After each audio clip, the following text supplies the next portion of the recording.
Yo, it's your boy Burnard, and welcome to another episode of the Angry Blerd podcast, where I'll be discussing everything nerdy that has caught my eye this week. Hopefully, third time is a charm. Still having some technical difficulties for some dumb reason. I feel like it might have been this piece of shit USB-C hub I have, so fuck that. That will never be used on this computer again. As you guys can see, no longer wearing sunglasses. My eye is pretty much 90% healed.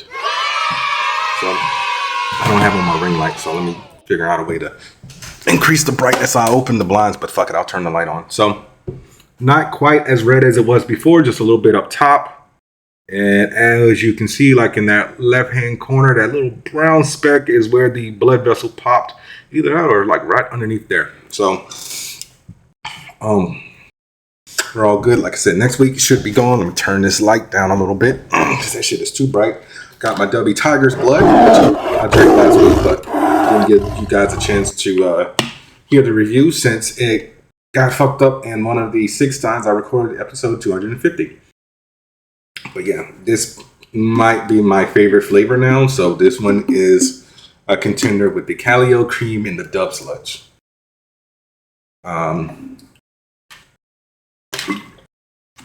And this was full, but I've been drinking it. Like I said, this is my 3rd time recording this episode. So let's go ahead and get into it. Episode 1. First things first, I must give a rest in peace to Terence Stamp. So for those of you who have no idea who Terence Stamp is, because you are probably a young child, he was a British voice actor. I mean, not voice actor, but he was an English actor. He was in several movies that I've seen and TV shows. The last thing I saw him in, he was in Last Night in Soho, which was directed by one of my favorite directors, Edgar Wright, who was originally slated to direct the Ant-Man movie, but left for creative differences. He directed the 3 Flavors of Horror. I think that's what it's called. I call it the Cornetto trilogy. So Shaun of the Dead, Hot Fuzz, and The World's End. So yeah, that was his last film credit, and that was in 2021. But he provided the voice of Jor-El on Smallville from 2003 to 2011. And that is not his first foray into Superman. He was actually General Zod in Superman 1 and 2. He was also in Valkyrie with Tom Cruise, directed by Bryan Singer, who we all know Samir hates. He was in Yes Man with Jim Carrey. He was the guy who was at the campaign. I mean, not the campaign, but the seminar teaching everyone to say yes. And Jim Carrey's character obviously took it a little bit too far. Get Smart with Steve Carell, Anne Hathaway, and The Rock.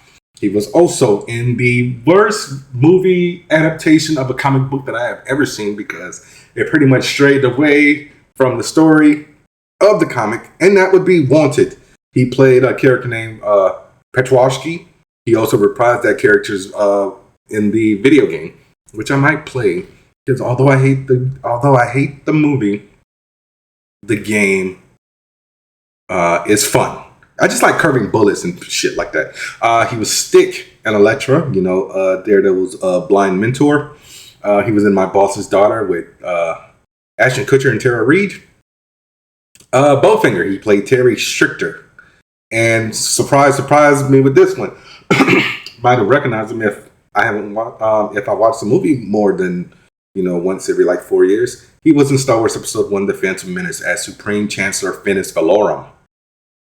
He was also in Young Guns. If you've never seen Young Guns, I highly suggest you check that one out. He was also in Wall Street, starring Charlie Sheen, Michael Douglas, and Daryl Hannah. Also, Martin Sheen, forgot he was in that as well. So yeah, passed away at the age of 87. Last time I checked, no cause of death was given. There were just a lot of condolences and celebrations of his life from people like Billy Idol, Michael McKean, Lou Diamond Phillips, Guy Pearce, and Stephen Elliott. I have no idea who Stephen Elliott is. I thought that was the other guy I was thinking about. But yeah, rest in peace to Terrence Howard. All right, my first bit of news is simply the release schedules for Season 2 of Peacemaker, which I know I'm late since Season 2 already premiered, and the release schedule for Gen V. So let's get into it. Episode 1 of Peacemaker aired August 21st. Episode 2 will be following Thursday? And that will be the 22nd. I mean, the 28th. I'm tripping. Episode 3 will be September 4th. Episode 5 will be September 11th.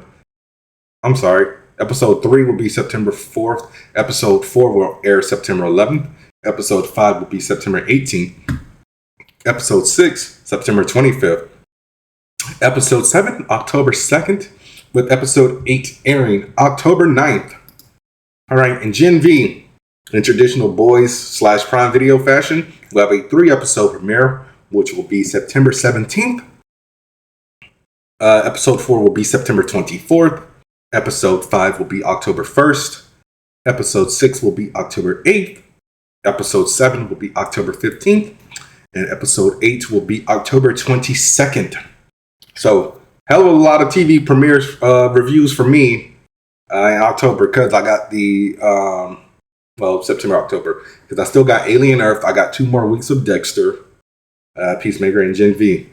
And I don't think anything else will be popping up after that, but I don't know. We'll find out when we find out, because I can't really remember everything that goes on in the world of pop culture and geek culture.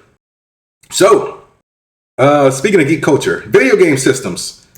Sony said, hey, we not going to eat the price on these tariffs like, the Taco Man said. So, fuck you. We're increasing our prices $50 on all systems. Press release from Sony. This is written by Isabella Tomatis, who is the Vice President of Global Marketing for Sony Interactive Entertainment. She says, similar to many global businesses, we continue to navigate a challenging economic environment. As a result, we've made the difficult decision to increase the recommended retail price for PlayStation 5 consoles in the US starting August 21st. The updated recommended retail price for PlayStation consoles in the US are as follows. The PlayStation 5 will be going from $499 to $549.99. The PS5 Digital Edition will be going from $449.99 to $499.99. Had a brain fart there. The PS5 Pro will be going from $699.99 to $749.99. Said the recommended retail prices for PlayStation 5 accessories remains unchanged, and we have no other price changes to announce for additional markets. Pretty much saw this coming since the UK prices went up about 6 to 8 months ago. Either beginning of this year, end of last year. Pretty dumb to increase the price on a 5-year-old system, in my opinion. But like I said, tariffs. So just remember, Trump did that. Don't really know what else to say on that. As long as the prices of games don't go up, because like I said, when Nintendo announced that physical games are going to be $10 more than digital, which was honestly just some straight up bullshit monopolization and screwing over the customer. In a lot of those games, they don't have an actual they don't store the game on them. They're just a key. So it's like you're charging me an extra $10 for a key that doesn't even have the actual fucking game on it. It's like, fuck you, Nintendo. So yeah. Once again, tariffs. Kaitlyn Dever is part of my next story, as well as The Last of Us TV series overall. Was on the red carpet for some event, and somebody from Variety was asking her about, The Last of Us and whatnot, and she was talking about how some people don't like what Abby did. So here's a little quick clip of what she was saying.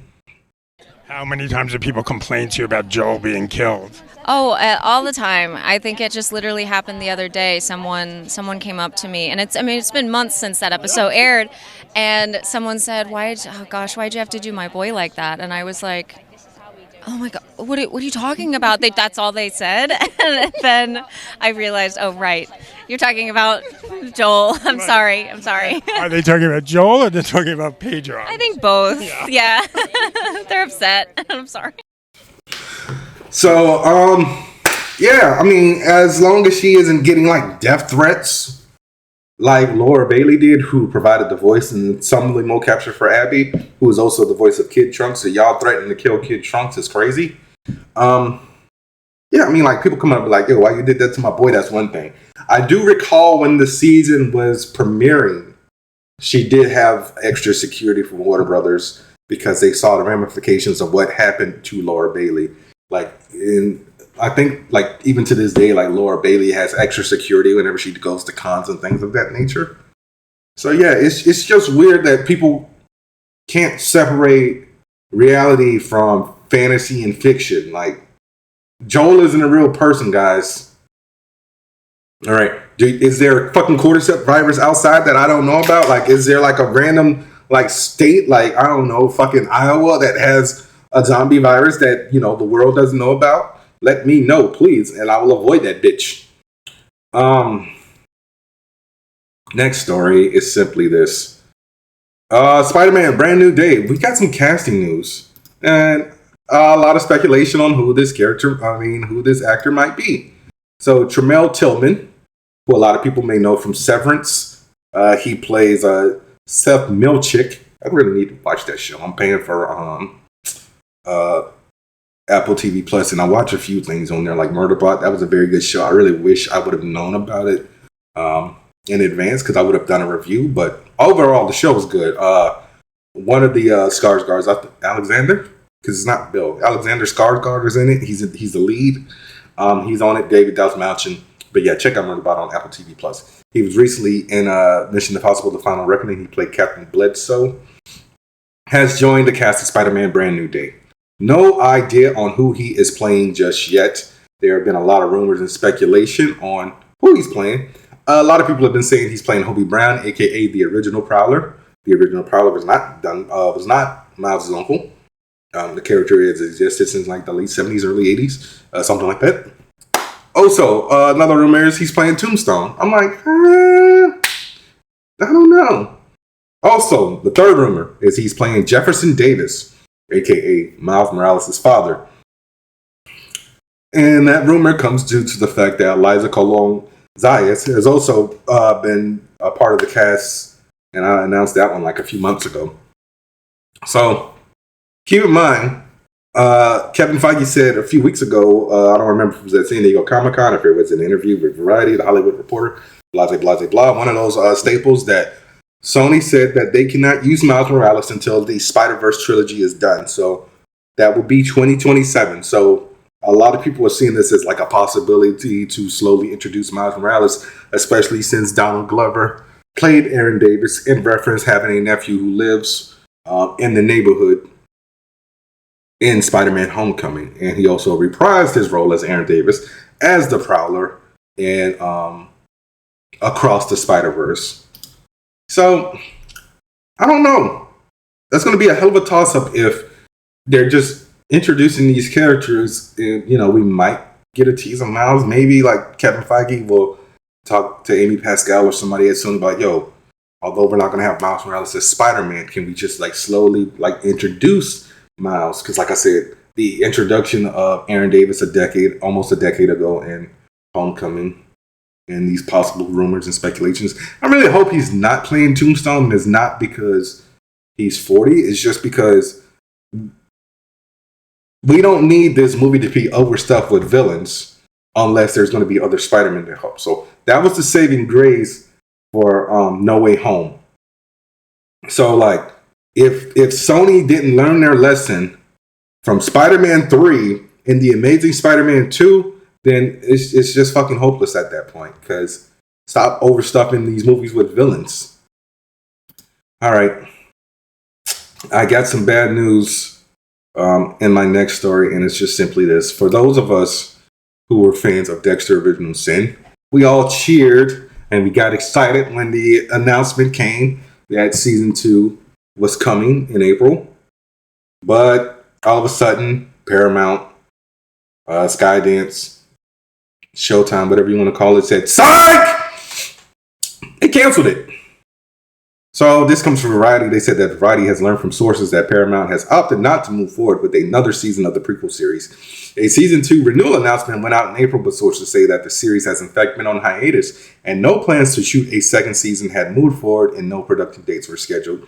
The show had originally debuted in December 2024 and wrapped up its first and now only season in February. Variety has also learned that Paramount is imminently planning to open a writer's room for a potential season 2 of Dexter Resurrection, which is a follow-up to Dexter and Dexter New Blood, in which Michael C. Hall stars as the role of Dexter Morgan once again. The first season debuted July 11th with the season finale scheduled for September 5th. While a renewal is no means a guarantee, the show has garnered strong viewership and reviews. The premiere episode drew 4.4 million multi-platform viewers in its first 7 days, while the first season holds a 94% critical rating on Rotten Tomatoes. The decision to not proceed with a second season of Original Sins comes not long after the closing of the Paramount Skydance merger. Matt Thornell, who counts Showtime's production operations as part of his new purview, and the new senior leadership team are said to be assessing the entire slate at the premium cabler and beyond. According to an individual with knowledge of the situation, Thornell and his team decided to focus on Resurrection and Hall's role as Morgan as they look to continue the Dexter franchise. News of Original Sin's untimely demise comes as Showtime's gradual decline has continued unabated for years. Once a bastion of premium scripted content on par with HBO, the network's current slate has been winnowed down to just a handful of scripted originals in a rebrand as Paramount Plus for Showtime. The current Showtime lineup includes The Chi, The Agency, and Yellow Jackets, along with Dexter Original Sin. Set in 91, Original Sin served as the origin story of Dexter Morgan, with Patrick Gibson playing the young version of the iconic killer of killers, and Hall provided the young Dexter's inner monologue. So yeah, I mean, I get shows get canceled all the time, but it's very rare for a show to get a renewal and then a cancellation. Like, I think the only time I've ever seen that happen, I can't even think of the fucking show right now. But honestly, that's a dumb decision. It's like, because like the article said, Showtime ain't got shit, okay? I watch Dexter, Yellow Jackets, and The Chi. I don't give two flying fucks about The Agency and what the fuck was the other show they said? Was there another show? No, that was it. So yeah, I don't give two flying shits about The Agency. Like, Showtime has the same problem that USA had. In the 2000s, y'all was the hot shit. Y'all had everything. I watched so many shows on fucking Showtime. Barbershop had a series. Dexter, Weeds, The Big C, The United States of Terror, Homeland, Brotherhood, Shameless. Fuck. There's another show that I watched and I can't remember. Did I say The Big C? I can't remember if I said this Big C. Let's start over. Okay, Barbershop, Showtime. Not Showtime. Barbershop, Dexter, The Big C, The United States of Terror, Shameless, Homeland, fuck, what is it? Cause I got another one in Nurse Jackie. Fuck, I just had another one and I lost it that fucking fast. There was another show I just had in the back of my... Oh, Californication. But yeah, shit ton of shows. They all ran for like long seasons. Like, I think Shameless was like the longest one. I think Shameless ran for like 9 seasons. And now y'all ain't got shit. So it's like, what are you going to do now? Because I don't know what the fuck's going on over there. But at this point, just get rid of... Just ask the fucking network. Because... Dexter's keeping you alive with The Chi. I don't even know if The Agency even got fucking renewed. And Yellow Jackets is also keeping them alive. So like the 3 shows that are premium shows that I watch on Showtime are keeping that fucking network alive. Because I ain't hear shit about The Agency. I think Michael Fassbender's in it, but like I don't be hearing people talk about that shit. And yeah, so that's that. I'm gonna take a break. I'm gonna try to finish this Tiger's Blood Dubby. Like I said, this shit is good. It's watermelon, coconut, and strawberry. I'm gonna try to make like a smoothie version of that. Now that I got this, so only thing with that is you can't really get frozen watermelon, so I'm gonna have to go get a fucking watermelon and chop it up. So yeah, there's that. Dubby ad. Be right back. This episode is brought to you by Dubby. Dubby gives you focus and energy without the crash and jitters. It has no sugar, fillers, or artificial dyes. Mix 1 packet or scoop into 8 or 12 ounces of water. Stir or shake well. Some powderiness is normal, and it has all the important vitamins. So this has vitamin C, B3, B6, and B12. And it's made from coffee fruit extract. So drink it and go conquer a task. And go to Dubby.gg and use my promo code AngryBlerd10 at checkout to save 10% on your order. That's Dubby.gg with promo code AngryBlerd10. All right, I am back. So, a video game franchise I never played is being adapted into a movie. I already told you guys this, that Gears of War is getting a live action adaptation from Netflix. So, the script is finally in the process of being written, and it is confirmed that David Leitch will be directing the movie. I believe he directed the first John Wick, and after that, Chad Stahelski has been working on all of them.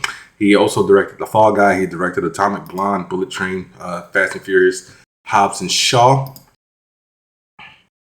No, he produced John Wick. Oh, he co-directed the first John Wick. He also directed Deadpool 2. He's got a movie coming out called How to Rob a Bank, but he is also the producer of Nobody with his production company, 87 North. So, yes. So, I don't really know much about the story of Gears of War, but I just know with this movie coming out that the guy who wrote the first Dune movie will be writing it, and that is John Spathis. Like, there's no he's 55. He also worked on the screenplays for Prometheus, Passengers, Doctor Strange. Both Dune movies, actually. Go to his filmography. The Darkest Hour, Passengers. He came up with the story for The Mummy, but he didn't write it. Executive produced The Crow and a Minecraft movie. And will be writing Dune Part 3, which actually just started filming.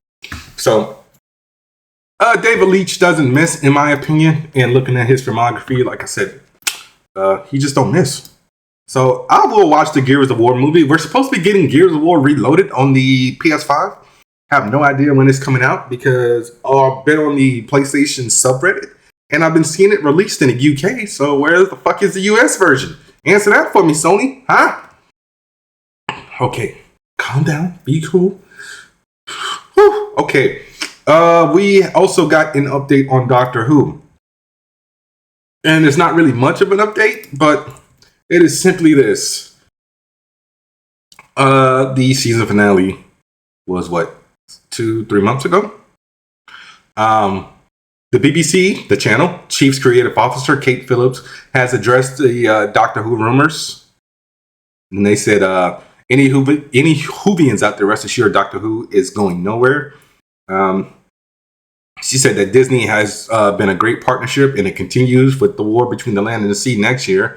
But going forward, with or without Disney, Doctor Who will still be on the BBC.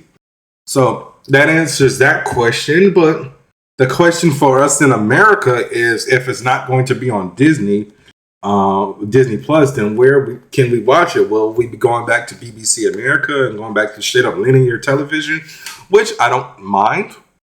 Honestly, it's a lot better for me that way as opposed to having to log into my friend's account and, they slowly started cracking down on the password sharing. So every week I got to send his email a code to get verification from like, hey, I'm not home. So, I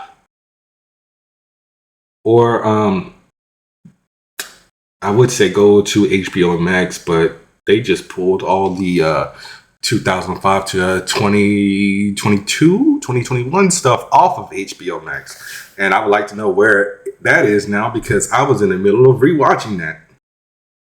So I might just have to sell the 7 Seas for Doctor Who because it's a show that I like to support by giving it a view. But the simple fact that, a lot of people have been bitching and complaining for like the past 5 years.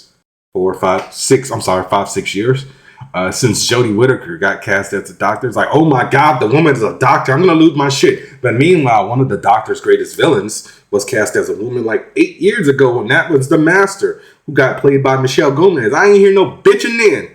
But then as soon as they make a brother the Doctor, oh, Doctor Who is going woke. Learn the fucking meaning of woke, you dumbass goofball, goofy goof nuts. It's like GamesCon is going on at the moment. And they announced a brand new Lego Batman game, which is supposed to be has the same type of combat as the Batman Arkham games. It's going to be 4 times bigger than Arkham Knight. And people got mad that there is a fucking rainbow Batman costume. And everyone's like, oh my God, Batman is going woke. So instead of doing a little Google search of Rainbow Batman, you get on Twitter, you blue check paying smooth brain motherfuckers, and I'm sorry for using that word. That costume debuted in 1957. Okay? That costume is older than a lot of us. Fuck! Alright, but yeah. Back to Doctor Who. So, I just hope it goes on like a service that I pay for, or just go back to BBC America. I don't, I know it's been a while since I've gotten angry like that, but I'm just over it, honestly. Speaking of Doctor Who, we got a Highlander update. Karen Gillan has joined the cast of the film alongside Henry Cavill, Russell Crowe, and Dave Bautista. She posted on Twitter with the comment that the dialect coach can sit this one out, because if you didn't know, Highlander is set in Scotland and Karen Gillan is Scottish. I know you guys are used to hearing her speak with the American accent as Nebula, but she's literally Scottish. So I might even put in a clip of her in an interview to freak some of y'all out. Right? You know what? Fuck it. I am going to do it. So yeah, here's a fucking clip of Karen Gillan speaking in her native language. So hey, you got married last year. I did. You're coming up on your 1 year anniversary. Yeah. How are you going to celebrate? I think, we're going to watch the wedding video for the first time. We haven't watched it yet. How did you guys meet? Oh, gosh. I slid into his DMs on Instagram. No! Is that true? It's true. It's true. He popped up on my recommended friends list on Instagram. Okay. The algorithm is tearing the country apart, but it brought me together with my guy. That's incredible. And so what did you, so when you slide into someone's DMs. What do you say? What do you say in the DMs? Yeah. I think I wrote... So it was on Twitter, because I followed him on Instagram, and then he didn't DM me. I thought he maybe might be like, oh, hey, but he didn't. So then I followed him on Twitter as well. Anyway, this is boring. So I DM'd him on Twitter saying, hi, your tweets are really funny. I'm Karen, by the way. It wasn't very interesting. I hadn't really read his tweets. No, but that's great. You appeal to his sense of humor. Yes. Very smart. That's a smart And he's a plan. comedy writer, and that's how you make them very like saying, smart. feel very good about themselves. Yes, of course. Should have said native tongue, but whatever. Also, guys, Futurama. If you guys are a fan of Futurama, get ready for season 13 to start very, very soon. So, they will be doing a bulk drop of 10 episodes, which will be coming out on September 15th. So the synopsis is, Bender is rampaging and out of control. A volcano is about to explode. Fry confronts a rival for Leela's love, and Dr. Zoe Berg is rising up to heaven. The excitement might be too much. You've been warned. It's an all-new season of Futurama. Yeah, I mean, I really have to binge Futurama because I believe I finished the original run when it actually aired on Fox. I really don't know, honestly, to say the truth, but I can tell you for a simple fact that I did not watch it when it was on Comedy Central at all. Like, I feel like I watched like the last episode, and that might have been it. So, like, I never saw Fry and Leela get together or anything like that. And Futurama was one of those shows that I loved growing up, but I just never watched it, like, to its completion. Like, I don't know why I didn't watch it. I just didn't do it. But yeah, so it's September 15th for that. Also, King of the Hill came back. It's amazing. I was just oversaturated with stuff when it came back like 2 weeks ago, because I think I did like 4 reviews that week. I can't remember.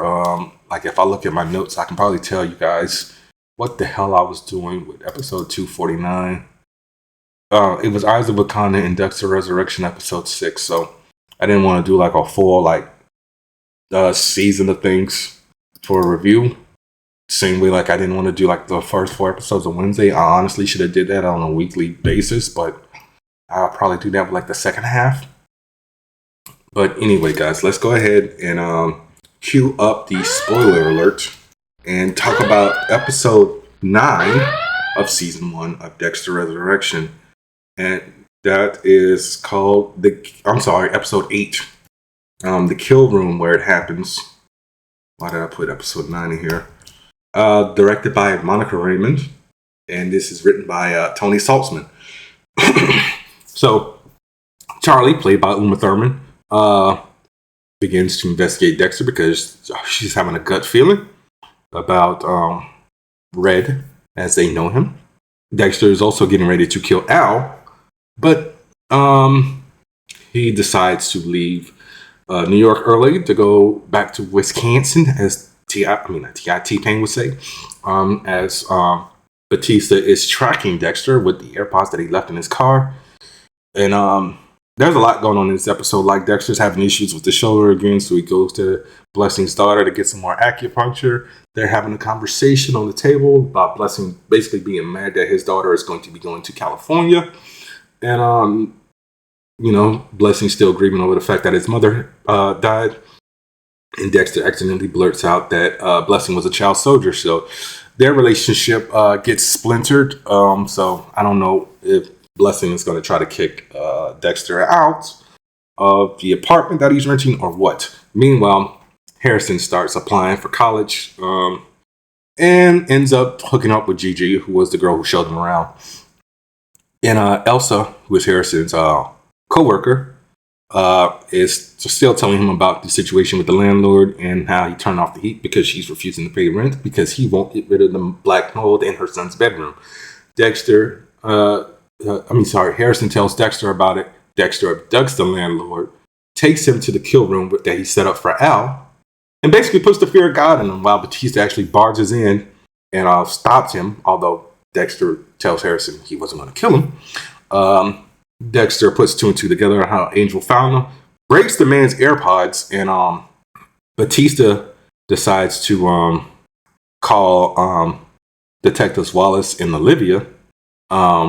And they're like, yo, you ain't got no proof that Dexter was here. Like, all this was just set up, but you got no witness. There's no blood. There's no proof. There's no fingerprints or anything. You broke into this place. But then Wallace actually calls Quinn in Miami, who tells her that Angel is no longer a captain since he retired. And that's something that he did not tell her. Meanwhile, Dexter is having dinner with Harrison. And then Prater shows up. So I was like, oh shit. So this episode is a lot of shit happened. Will we see Al again? I don't know. But we got 2 more episodes. So I wonder, like, what's Dexter going to do about Charlie and Prater? Like, does Prater know that Dexter is actually the Bay Harbor Butcher? Will he put 2 and 2 together? Will he still believe his jokes? What's going on? So will Batista start looking like he's really the Bay Harbor Butcher? Because I was actually talking to my friend in Arizona about this, and we're like, yeah, all this stuff just makes Batista look crazy. You're breaking into places. You're no longer a cop. You're basically interfering in an investigation, and it looks like you just got it out for Dexter, honestly. So yeah, hell of an episode. But yeah, I mean, I don't really know where else to go from there. Besides us talking about Alien Earth. And I'm going to talk about episode 3, which is titled Metamorphosis. This one is directed by Dana Gonzalez, written by Noah Holloway and Bob DeLaurinaitis. So Nibs and Curly are talking about why are all the hybrids named after Peter Pan characters, and why did Marcy get to be Wendy? Meanwhile, Boy Cavalier orders that all the specimens on the Weyland-Yutani ship be brought back to Neverland Island for study, despite the fact that Kirsch and Dame Sylvia said, "Nah, this is a dumb idea." And Morrow, who was the cyborg who was on the Weyland-Yutani ship, finds Smee and Snidely guarding these xenomorph eggs and interrogates them on, like, why are y'all acting like kids? Y'all grown as adults. But he also downloads all the data on the specimens from the Maginot to give to Weyland-Yutani, but also puts a device on Slightly before he escapes. Wendy and her brother Herman fight the xenomorph, and this is the part that made me mad because Wendy got locked into a meat locker with the xenomorph, so we didn't even get to see the fight. But Herman gets the door open. Wendy kills it, although both of them have been fucked up, so they get carted back to the island. Herman undergoes surgery while Dame Sylvia tries to fix Wendy. Boy Cavalier is just being the dumbest idiot I've ever seen in my life. He goes down to the lab where all the specimens are with Kirsch. And Kirsch is down there, you know, doing all the research and everything. And Boy basically gets face close to a xenomorph egg, and Kirsch's like, nah, back up, bro. These things like to go after organic, so get the fuck out. Morrow calls Yutani, and she's like, okay, well, there's nothing you can do now. You need to come back in because he's been in space for 65 years. He ain't really got no more family. He thinks they're all dead. He doesn't know if he has any grandkids or whatnot, but he's like, yo, I can get the specimens back. But, she's like, yeah, you feel like you can do it, do it. Curly confronts Cavalier about his favoritism towards Wendy, and she's like, yo, I'm better than her, despite the fact that she was the first. And more, like I said, he put that device on slightly, so he's trying to convince him to be his friend. Meanwhile, Kirsch, Toodles, and Curly dissect a face hunter, and we actually get to see the larva from the face hunter, which this is very fucked up. They took Wendy's brother's lung out and put the larva from the face hunter into his lung. Wendy wakes up, and apparently she's like tripping out. So I don't know if she's actually like, if she was affected by the xenomorph or what, but she goes into the lab and like passes out. So yeah, like a lot of stuff happened in this episode, and none of it is going to end well. I'm pretty sure Boy Cavalier is probably going to die by the end of the episode. Slightly is going to tell Morrow where the island is, unless like the little thing that he put on like the communication device is also a tracker. So shit's gonna hit the fan. I think Kirsch is gonna go full David. If you haven't watched Prometheus or Alien Covenant, check those out. Fassbender's character, who is he is a synthetic. So what Kirsch is. So I don't know. Like I said, very good show so far. We got 5 more episodes. So yeah, keep on watching that. What else do I have to review? Okay, so we got Peacemaker. Season 2, Episode 1, written and directed by James Gunn. Stars pretty much the same people from Season 1 of Peacemaker. Felix Stromer, John Cena, Jennifer Holland, Steve Eagley, Danielle Brooks. Let me see. Robert Patrick. With Frank Grillo joining the cast. Sean Gunn, Isabella Merced, and Nathan Fillion. And this episode is called The Ties That Grind. So, Peacemaker is waking up by Eagley one night, who wants to go out and fly, but it's snowing and too cold. So Chris goes to the pocket dimension that is in his house to let Eagley spread his wings. But Eagley also leads Chris to another door in another dimension. So we actually found out that the pocket dimension isn't just a standalone dimension. It's a shared space between dimensions. And in this dimension that Eagley leads Chris to, Peacemaker is a respected hero, where his father and his brother are still alive, and they are a superhero family known as the Top Trio. So 6 months later, you find out that Peacemaker and like everybody's lives are in the gutter.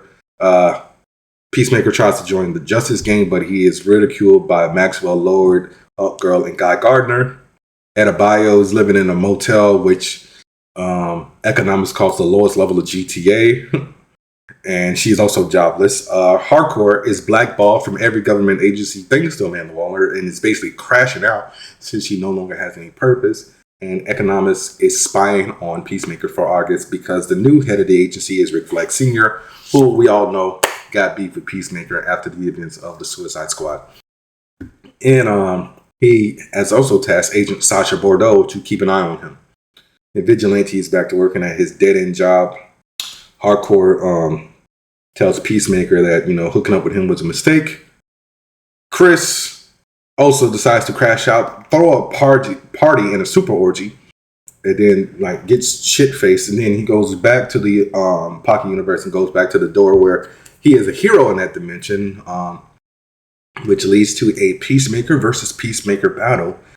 And in the Pocket Dimension, let's call him Peacemaker Prime kills hero Peacemaker. So, yeah, that was it.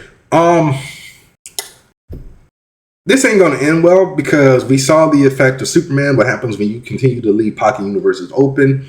So I really feel like, I mean, it's obviously a given of what's going to happen in this season.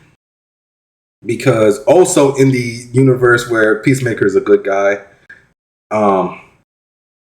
him and Hardcore are still a thing. Well, I mean, they're not a thing at all in the Prime universe, but they're a thing in that universe. So he is obviously going to go back to that universe because he was over there chilling with his father and his brother. And this is not going to end well. So I don't know like where we're going to go with this, but honestly, I can't wait to see where we're going. All right, so I think it is time for me to get ready to wrap up this episode, and I am going to talk about Nobody 2. So Nobody 2 is directed by Timo Tahajino, who is directing his first American movie, with the screenplay by Derek Kolstad, who worked on Falcon and the Winter Soldier, the John Wick franchise, and everything else. Also written by Aaron Rabin. Okay, it looks like he wrote the first 2 John Wick movies. This movie stars Bob Odenkirk, Connie Nielsen, John Ortiz, Colin Hanks, Rizzle, Colin Salmon, Christopher Lloyd, and Sharon Stone. This movie deals with the consequences of what Hutch did at the end of the first Nobody, where he basically has to go back to work for the barber as an assassin to pay off the debt that he owes for destroying the Russian Obshak. You know, the treasury that the Russians own. And so Hutch has basically been distant from his family due to the fact that he's always working. And he realizes that his family is more or less falling apart. So he tells the barber that, look, I'm going on vacation, okay? And the barber's like, okay. But just like you know, wherever you go, trouble follows you.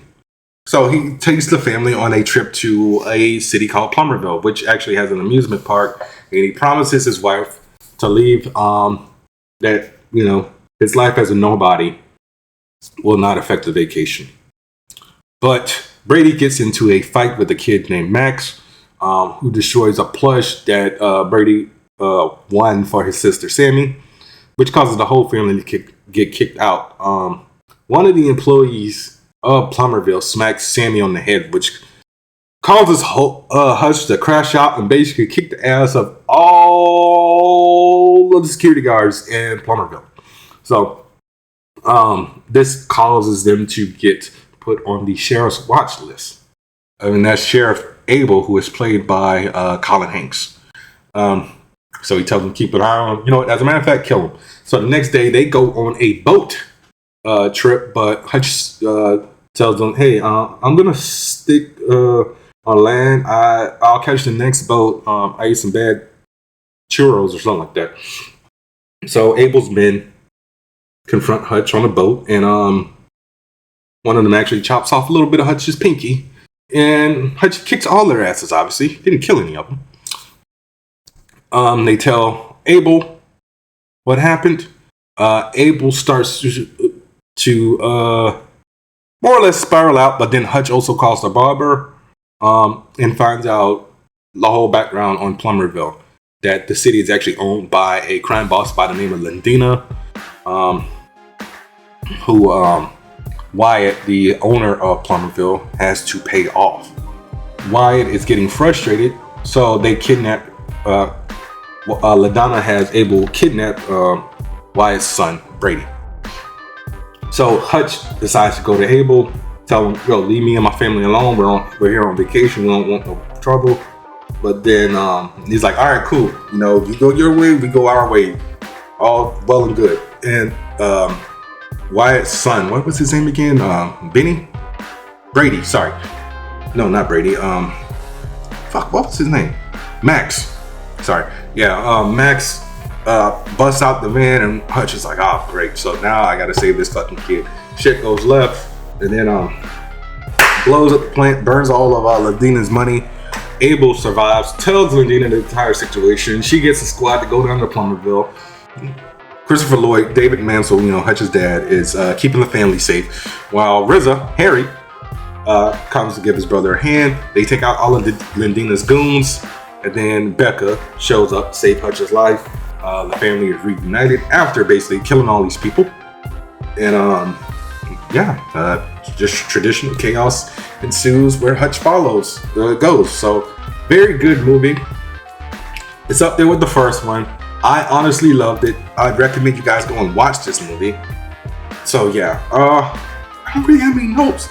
I really thought he was gonna get his pinky back when like the tip of his pinky back when he got knocked in the water, but apparently he didn't. So that sucks for Hutch.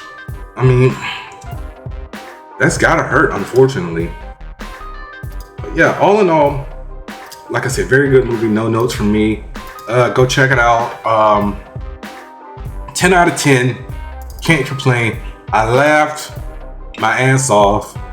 There were like three fight scenes. But yeah, I mean, I get it. Family shenanigans. Also, don't mess with Hutch's kids. Don't mess with Hutch's family. Period, point blank. And that's all I got to say on that. Alright guys, so that was another episode of the Angry Blerd podcast. Be sure to rate, review, subscribe, tell a friend and tell a friend. Go to w.gg, use the promo code AngryBlerd10 at checkout to save 10% on your order. Next week will be episode 4 of Alien Earth, episode 9 of Dexter, and episode 2 of Peacemaker. Alright, peace!